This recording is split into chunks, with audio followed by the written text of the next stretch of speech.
मित्रांनो, मागच्या व्हिडिओमध्ये मी तुम्हाला एक अपडेट दिली होती, की या ठिकाणी सातारा जिल्ह्याची मैदानी चाचणी सुरू झाली होती आणि त्याचे वेळापत्रकाची मी तुम्हाला अपडेट दिलेली होती. आजच्या व्हिडिओमध्ये 2 या ठिकाणी जिल्ह्यांची होमगार्ड भरतीसाठी 2 जिल्ह्यांचे मैदानी चाचणीसाठी वेळापत्रक जाहीर झालेले आहे. संपूर्ण आजच्या व्हिडिओमध्ये आपण माहिती बघणार आहोत. अशाच प्रकारचे अपडेट सर्वात प्रथम बघत राहण्यासाठी YBD अकॅडमी या यूट्यूब चॅनलला सबस्क्राईब करून घ्या. सोबतच बेल आयकॉनलाही ऑन करा. तर मित्रांनो, एकूण 28 ते 30 जिल्ह्यांची जाहिरात आलेली आहे. आणि प्रत्येक जिल्ह्याचा सेपरेट अपडेट व्हिडिओ बनवून अपडेट देणे मला शक्य होत नाही. त्यासाठी तुम्ही आपला होमगार्ड भरतीचा स्पेशल जो टेलिग्राम ग्रुप बनवलेला आहे, नक्की जॉइन करा. सर्व जिल्ह्यांची सर्वात पहिल्यांदा तेथे अपडेट तुम्हाला दिली जाईल. तर मित्रांनो, रत्नागिरी आणि सांगली जिल्ह्याची मैदानी चाचणीची आजच्या व्हिडिओमध्ये आपण अपडेट बघणार आहोत. तर अपडेट बघू शकता. सूचना: रत्नागिरी जिल्हा होमगार्ड सदस्य नोंदणी 2000 कार्यक्रम 2024. तर या ठिकाणी रत्नागिरी जिल्हा होमगार्ड सदस्य नोंदणीकरिता रत्नागिरी जिल्ह्यातील ज्या रहिवासी उमेदवारांनी ऑनलाईन अर्ज केला आहे, त्यांच्याकरिता खालीलप्रमाणे नोंदणी कार्यक्रम आयोजित करण्यात आला आहे. सदर नोंदणी फक्त या ठिकाणी रत्नागिरी जिल्ह्यातील उमेदवारांकरिता असून इतर जिल्ह्यातील ऑनलाईन नोंदणी करीत केलेले अर्ज अपात्र आहेत. म्हणजे जर तुम्ही दुसऱ्या जिल्ह्यातील उमेदवार असतील तर अर्ज अपात्र होतील. मी आधीच सांगितले होते, फक्त आपण ज्या जिल्ह्याचे रहिवासी आहेत त्याच्यात तुम्हाला अर्ज करायचा आहे. त्याच्यानंतर त्यामुळे रत्नागिरी जिल्हा सोडून इतर जिल्ह्यातील उमेदवारांनी नोंदणी क्रमांकाकरिता उपस्थित राहू नये. त्यांना मैदानामध्ये प्रवेश दिला जाणार नाही. तसेच रहिवासी भागातील पथक व उपपथक सोडून इतर पथकात जर अर्ज केलेले उमेदवार सुद्धा कागदपत्र पडताळणीमध्ये अपात्र ठरतील. तर या ठिकाणी तुमचे या ठिकाणी वेळापत्रक महत्त्वाचे म्हणजे बघू शकता. अर्ज केलेल्या उमेदवारांना कागदपत्र पडताळणी, शारीरिक पात्रता व क्षमता चाचणीकरिता कधी बघू शकता, 22/8/2024 व 23/8/2024 या कालावधीमध्ये दररोज सकाळी बघू शकता. 22 तारीख आणि 23 तारीख दररोज सकाळी किती 6:30 वाजता पोलीस मुख्यालय मैदान, हा तुमचा पत्ता लक्षात घ्या. पोलीस मुख्यालय मैदान रत्नागिरी येथे बोलविण्यात येत आहे. उमेदवारांस सकाळी 6:30 ते 10:30 या कालावधीमध्ये मैदानात प्रवेश दिला जाईल. तर सकाळी 6:30 वाजेपासून 10:30 वाजेपर्यंत तुम्हाला प्रवेश दिला जाईल. 10:30 नंतर तुम्हाला प्रवेश दिला जाणार नाही. आता कोणी या ठिकाणी 22 तारखेला कोणी हजर राहायचं आणि 23 तारखेला कोणी हजर राहायचं, तर बघू शकता. 22/8/2024 रोजी पुरुष अर्ज नोंदणी क्रमांक बघू शकता. अर्ज क्रमांक 1 पासून 1000 पर्यंत, 1 पासून 1000 पर्यंत या ठिकाणी उमेदवारांनी बघू शकता. 1 तारखेला या ठिकाणी बघू शकता. हे जे तुम्हाला पत्ता दिलेला आहे रत्नागिरी पोलीस मुख्यालयाचा, येथे हजर राहायचंय. कधी तर 22 तारखेला. त्याच्यानंतर बघू शकता 1001 पासून तुमचा अर्ज क्रमांक असेल. बघू शकता 23 बघू शकता. 23/8/2024 सर्व महिला आणि पुरुष बघू शकता. सर्व महिला पुरुषांना बघू शकता 1001 पासून तुमचा अर्ज क्रमांक असेल. तिथून पुढे असेल तर बघू शकता जे किती पण असो, मग पुढे किती पण असो, 23/8/2024 रोजी या ठिकाणी सर्वांनी उपस्थित राहायचं आहे. 22 तारखेला फक्त 1000 मुले घेतली आहेत. त्याच्यानंतर जेवढे पण उरतील तेवढे या ठिकाणी उपस्थित राहायचं त्यांना 23 तारखेला. ठीक आहे. त्याच्यानंतर महत्त्वाचे म्हणजे कागदपत्र पडताळणी, शारीरिक चाचणी, क्षमता चाचणी येताना अर्जासह आवश्यक कागदपत्रांच्या छायांकित प्रती उमेदवारांनी स्वाक्षरी करून स्वताक्षरी म्हणजे या ठिकाणी सेल्फ अटेस्टेड म्हणजे प्रत्येक झेरॉक्सवरती तुमची सही असणे गरजेचे आहे. अर्जासोबत जोडावी. अर्ज नोंदणीच्या दिवशी स्वतः घेऊन 2 फोटो मूळ कागदपत्रांच्या या ठिकाणी वेळी कागदपत्र पडताळणीकरिता बंधनकारक राहील. ओरिजिनल कागदपत्र या ठिकाणी तुम्हाला तिथे दाखवावे लागणार आहेत. हे देखील त्यांनी सांगितलेले आहेत. आणि या ठिकाणी बघू शकता ही मैदानी चाचणीची इतर महत्त्वाचे अपडेट आहेत. ते देखील तुम्हाला या ठिकाणी जर या ठिकाणी बघू शकता. धावणे प्रकारात किमान 10 गुण मिळवणे गरजेचे आहे. आणि या ठिकाणी गोळाफेक प्रकारामध्ये किमान गोळाफेक 10 पैकी या ठिकाणी 4 गुण मिळवणे आहे आणि 20 पैकी रनिंगमध्ये 10 गुण मिळवणे गरजेचे आहे. तर तुम्ही तेथे पात्र व्हाल. तर या ठिकाणी जर तुम्हाला या ठिकाणी गोळ्यामध्ये 1600 मीटरमध्ये रनिंगमध्ये 20 पैकी 10 गुण मिळाले नाही तर तेथेच तुम्हाला अपात्र केले जाईल.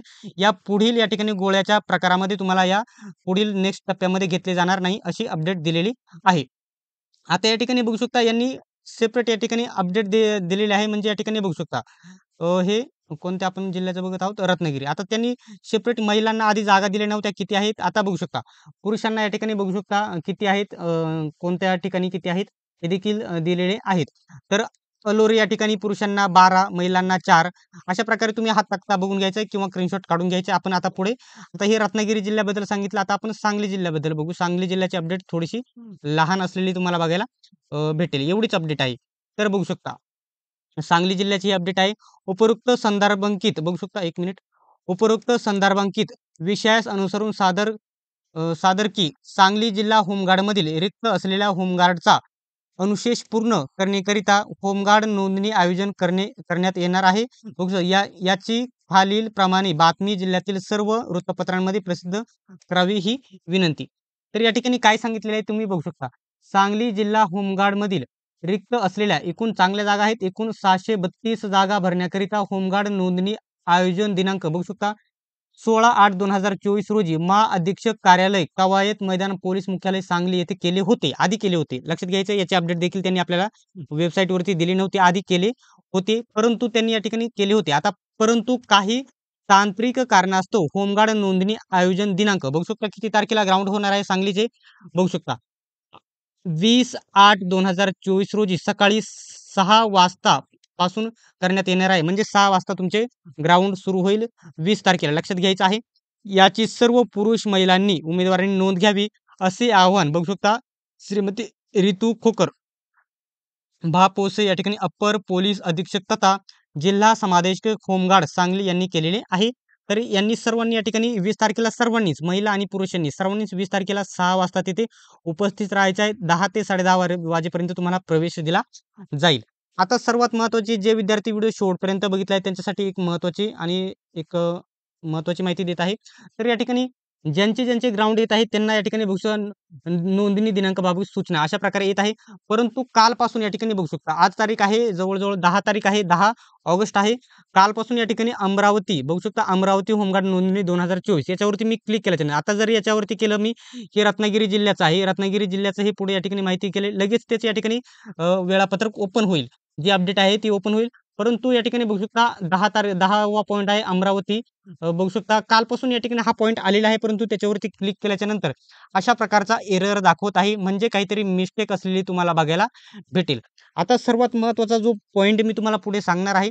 खूप मुलं या ठिकाणी फॉर्म भरताना चूक करत आहेत. वारंवार 3 व्हिडिओ बनवलेले आहे आणि त्यांच्यामध्ये फॉर्म कशाप्रकारे भरायचा, कोणत्यामुळे चुका करत आहे हे देखील मी तुम्हाला सांगितले आहे. आजच्या व्हिडिओमध्ये पुढे देखील तुम्हाला स्पष्ट सांगतो की बघू शकता. आता इथं या ठिकाणी या जाहिरातीनंतर मी बॅक आल्याच्या नंतर जाहिराती तुम्हाला 100% असे रोज या ठिकाणी क्लिक करत राहायचंय, रोज चेक करत राहायचंय. तुमची ग्राउंडची तारीख निघून जाऊ शकते. तर बघू शकता. आता मी या ठिकाणी होमगार्डच्या महाराष्ट्र होमगार्ड नोंदणी 2024च्या वेबसाईटवरती आलेलो आहे. आता इथं पहिल्या साईटवरती मी क्लिक करेल. आता या ठिकाणी अर्ज भरताना मेन चूक होत आहे, की तुम्ही जर समजा नगर जिल्ह्यात समजा मी नगर जिल्ह्यातील आहे, तर नगर जिल्ह्यातच अप्लाय करू शकतो आणि नगर जिल्ह्यातील माझा जो तालुका आहे, त्याच तालुक्यामध्ये अप्लाय करू शकतो. इतर कोणत्याही जिल्ह्यामध्ये किंवा तालुक्यामध्ये अप्लाय करू शकत नाही. आता ही जाहिरात एक यवतमाळची जाहिरात मी ओपन केलेली आहे. याच्याबद्दल मी तुम्हाला समजावून सांगतो. तर ठीक आहे. आता जो खाली त्यांनी तक्ता दिलेला आहे, प्रत्येक जिल्ह्याचा जो तक्ता दिलेला आहे, काही जिल्ह्यांचा दिलेला नाही. ठीक आहे. आता जर बघितलं, आता हा यवतमाळचा मी तक्ता ओपन केलेला आहे. चूक कुठे होत आहे? आता समजा मी यवतमाळला अर्ज करायचा आहे. यवतमाळ जिल्ह्यातील रहिवासीच तेथे अर्ज करू शकत आहात. इतर जिल्ह्यातील मुले तिथे अर्ज करू शकत नाही. तर काही मुलांनी या ठिकाणी यवतमाळ जिल्ह्यातील उमेदवारांनी किंवा इतर जिल्ह्यातील उमेदवारांनी दुसरीकडे दुसरा जिल्हा चॉईस केलेला आहे. एकदा फॉर्म भरून झाल्याच्या नंतर तो तुम्हाला कॅन्सल करता नाही येणार आणि एडिट करताना तुम्हाला जिल्हा देखील बदलता येणार नाही. त्याच्यानंतर तुम्हाला जर तालुका वगैरे चेंज करायचा असेल, तो देखील चेंज होणार नाही. आधी चेंज होत होता, त्यांनी सेटिंग चेंज केलेली आहे. आता बदलता येणार नाही. तुम्हाला फक्त तुम्ही या ठिकाणी दिलेली माहिती, फोटो किंवा जी स्वतःची या ठिकाणी पर्सनल डिटेल्स भरलेली आहे, तीच तुम्ही एडिट करू शकता. आता समजा इथे काही मुलांनी काय चूक केलेली आहे, समजा मी यवतमाळ जिल्ह्यातील आहे, परंतु यवतमाळ जिल्ह्याच्या मी या ठिकाणी वणी या तालुक्यातील आहे. तर वणी तालुक्यात असल्यामुळे वणी तालुक्यात एवढे 4-5 पोलीस स्टेशन येतात. बघू शकता वणी, शिरपूर, पाटण, मोरेगाव आणि मुकुटनबन हे एवढे येतात. तर मी समजा याच्यापैकी कोणताही एक पोलीस स्टेशन सिलेक्ट करू. ज्यावेळेस झोन सिलेक्ट करायला येईल, सिलेक्ट करायला येईल तेव्हा मी तालुका सिलेक्ट करेल आणि जेव्हा जिल्हा सिलेक्ट करायला येईल तेव्हा यवतमाळ सिलेक्ट करेल आणि झोन समजा मी वणी येतो. वणी झोन येतं माझ्या वणी तालुका येतो. त्याच्यानंतर मी याच्यापैकी कोणताही या ठिकाणी पोलीस स्टेशन सिलेक्ट करू शकतो.